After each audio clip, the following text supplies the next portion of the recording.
ادرک تھوڑا سا ادرک کوٹ کر دیسی گھی میں فرائی کیا جائے، اس کے ساتھ سبز مرچ ڈال لی جائے، ہلکا سا نمک ٹچ کیا جائے، ہلدی ٹچ کی جائے، اس کا ہلکا سا تڑکا لگا دیا جائے اور انڈا ڈال دیا جائے۔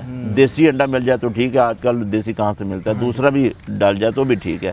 انڈا اس کو ہلکا سا فرائی کر کے تیار کر لیا جائے۔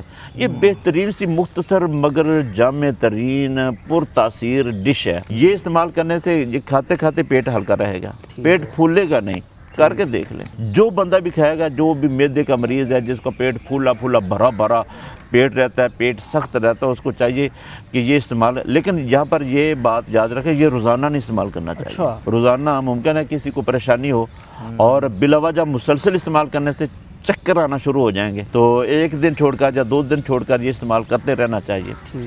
میں تو عموماً یہ بھی کہا کرتا ہوں کہ ادرک، خشک ادرک جس کو سنڈ کہا جاتا ہے، سنڈ کو پیس کے اپنے سالن کے اندر اس کو بھی ڈالنا چاہیے، اوپر ویسے چھڑک لیا جائے۔ اس کا معمولی سا چھڑکاؤ بھی ایک اچھا ذائقہ دیتا ہے۔